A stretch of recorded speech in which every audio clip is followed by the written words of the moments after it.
Perhaps Larry Nassar is merely a symptom of the sickness which plagues the very core of Michigan State University, as one of his victims said.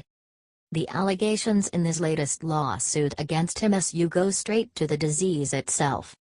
The lawsuit, filed in federal court Monday, alleges that university counselors in 2015 dissuaded an 18-year-old freshman from reporting her rape by 3 Spartan basketball players. Related, lawsuit, 3 MSU basketball players raped woman in 2015. It is the most damning indication to date of a cultural cancer on MSU's campus and, if the allegations are true, further proof that former MSU President Larry Nassar was either ignorant or lying when she said a year ago, "There is no culture of tolerance of sexual assault or harassment at MSU." This is not worse than Nassar in scale. It is worse in what it might say about MSU. Nassar was a master manipulator, a serial predator, a doctor. It took failed oversight and an unwillingness to believe his victims for his abuse to fester for 2 decades. Related, inside the investigation and prosecution of Larry Nassar. This is different. MSU's counseling center should be a safe haven for scared young people in their most vulnerable hour. If the school's counselors aren't believing victims of sexual assault and, instead, are protecting their alleged perpetrators, beloved athletes in this case, MSU is sicker than we realized. This is what all of Nassar's victims were shouting about. This, in part, is what ESPN was reporting, that MSU's athletic department had a role in this sickness. You may not like how ESPN has treated MSU. The original Outside the Lines story, published on January 26, questioned the handling of sexual assault cases by MSU's athletic department and chastised the school for a lack of transparency. The story, though, had holes. It appeared rushed. The television coverage was, at times, irresponsibly salacious. The author didn't show up herself to ask the tough follow-up questions. She later made a walk-on basketball player collateral damage to fit a narrative before he had been charged with anything. But if the contents of this lawsuit are true, the premise of Paula Levine's original reporting is accurate. And if you believe Nassar's victims, you cannot now turn your back on a young woman because her story is inconvenient.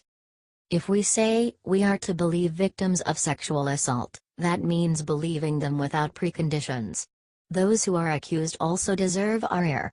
Believing victims and withholding judgment about the accused are not mutually exclusive mindsets. For the plaintiff to establish that the MSU Counseling Center failed her, she'll have to establish that she was raped. Know this, very few women lie about this. The percentages are in the single digits, according to several advocacy groups. Reporting a sexual assault is a miserable, traumatizing, toxic experience. Imagine being all but turned away. Related, at MSU, assault, harassment and secrecy.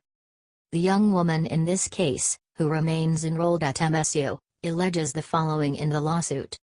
When she disclosed to the counselor that the 3 attackers were notable MSU athletes, members of the basketball team, the counselor suddenly announced that she needed another person in the room with her and the plaintiff. The counselor's demeanor completely changed. She was told by the MSU Counseling Center staff that they had seen a lot of these cases with guys with big names and the best thing to do is to just get yourself better, implying to her that it would not be in her best interest to report the incident to law enforcement. She was expressly told that if you pursue this, you are going to be swimming with some really big fish. The MSU staff did not notify her of her option to report the rapes to the Office of Institutional Equity. Nor did they notify her of her Title IX rights, protections and accommodations. The MSU staff referred her to the Michigan State University Sexual Assault Program. Because she felt so discouraged and frightened after her encounter at the MSU, she did not seek assistance from that program until 10 months later. Nor did she report her assault to police. It's a stunning dose of callousness and malfeasance. After a gang rape. And, if this is in fact how the university responded, what are the odds it's an isolated reaction? We already know it's not an isolated sexual assault involving MSU athletes.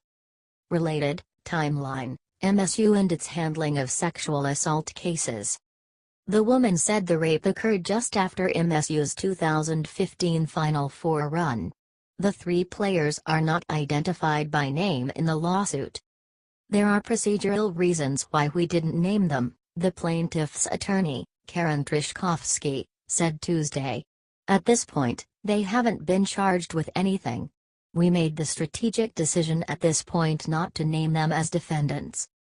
Their alleged crime, detailed in the lawsuit, is heinous. After meeting the young woman at an East Lansing bar, they invited her to a party at an off-campus apartment.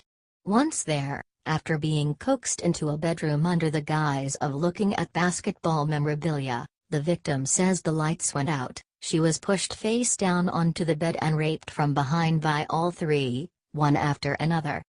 If it happened as she says, without consent, 3 members of a beloved MSU team belong in prison. We do not at this point have a plan to pursue criminal charges, Trishkovsky said. Sexual assaults are hard cases to prove. The absence of charges does not mean the presence of innocence. Nor does this lawsuit mean presumed guilt. It should, however, elicit a response soon. There is no allegation by the plaintiff that Coach Tom Izzo or his staff knew about the assault. But, like with President Simon, among the reasons Izzo is paid so handsomely is that buck stops with him.